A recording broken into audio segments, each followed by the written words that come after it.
Okay student, hello, आप सब कैसे हो? अच्छे, हाँ। ओके, पहले आपको लाइक शेयर और सब्सक्राइब कर लेना है। ओके, मेरी चैनल में आपका वेलकम है। ओके, तो मैं आपको अभी पढ़ा रही हूँ ये चैप्टर 11 क्लास 5 ओके का चैप्टर 11 सच्चा बालक पढ़ा रही हूँ। ओके, तो मैं आपको ये सच्चा बालक जो है ना, वो कैसे वह सच्चा होता है, इसे मैं आपको ये स्टोरी पढ़ा रही। एक समय की बात है, एक लंबा काफिला बगदाद की ओर जा रहा था। रास्ते में उस पर डाकू टूट पड़े और लूटमार करने लगे। ओके, तो एक लंबा सा काफिला था, वो बगदाद की ओर जा रहा था और उन पर डाकू लूट पड़े और लूटमार करने लगे। उस काफिले में एक 9 वर्ष का बालक था। वो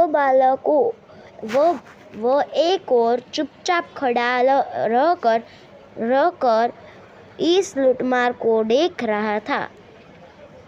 तो एक 9 वर्ष का बालक था, वो एक साइड खड़ा रहकर वह देख रहा था लूटमार को।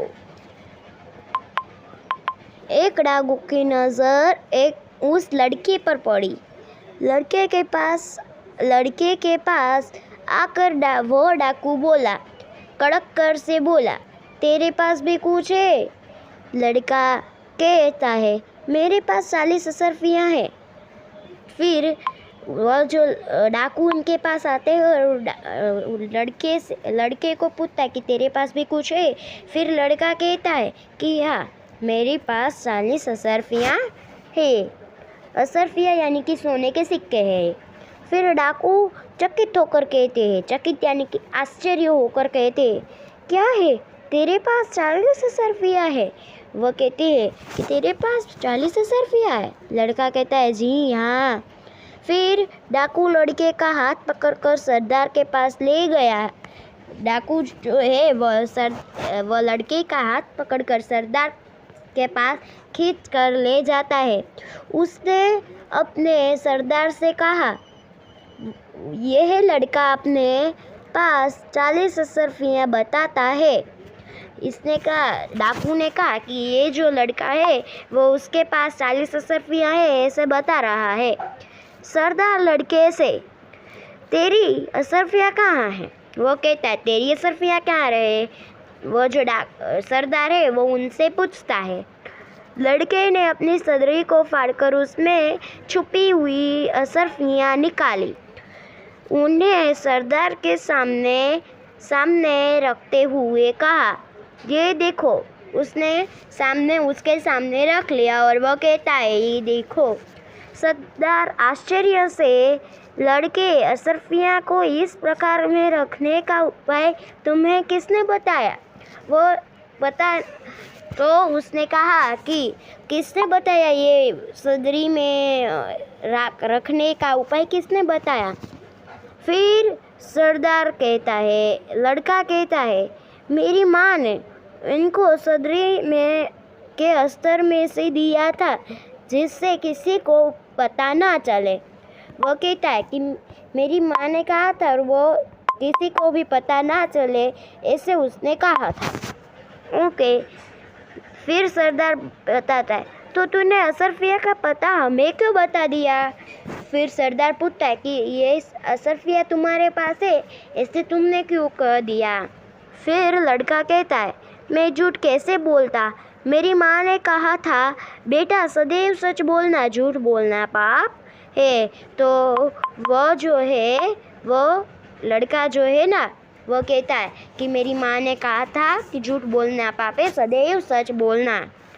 फिर सरदार डाकुओं से, ये छोटा सा बालक अपनी माँ के इतना कहना मानता है कि ऐसे संकट में भी झूठ नहीं बोला। फिर वह सरदार डाकुओं से कहता है कि ये छोटा सा बालक है, वो इतनी संकट आने पर भी झूठ नहीं बोला। हम लोग तो बड़े होकर भी ईश्वर के बताए नेक रास्ते पर नहीं चलते और लूटमार करते हैं। वो कहता है कि नेक रास्ते यानी कि सही रास्ते पर हम नहीं चलते हैं। वो फिर भी ये छोटा सा बालक है, वो अपनी माँ का इतना कहना मानता है कि हम तो ईश्वर के बताए नेक रास्ते पर भी नहीं चलते और लूटमार करते। सब डाकू सरदार से बात तो ठीक है। सब डाकुओं ने कहा कि बात तो ठीक है सरदार। सरदार डाकुओं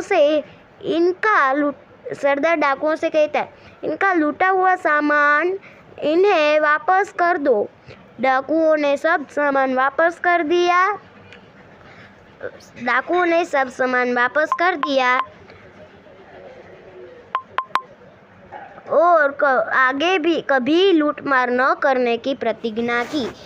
तो वो कहते कि आगे भी हम ईश्वर के बताए नेक रास्ते पर ही चलेंगे, हम झूठे रास्ते पर नहीं चलेंगे। सच बोलने वाला बालक का नाम अब्दुल कादिर था। बड़ा होकर वह बालक महान संत हुआ और उनकी समाधि बगदाद में है। वहाँ प्रत्येक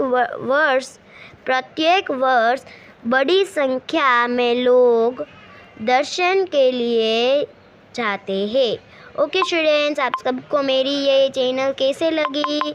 अच्छी ना? ओके स्टूडेंट्स, लाइक शेयर और सब्सक्राइब करना मत भूलिएगा। Like my channel and subscribe my channel. Okay students, आप सबको अच्छी लगी ना? हाँ ओके, लाइक और शेयर और सब्सक्राइब करना मत भूलिएगा। लाइक और सब्सक्राइब जस्ट नाउ। सब्सक्राइब और शेयर अभी कर दो। Okay bye student. Okay bye.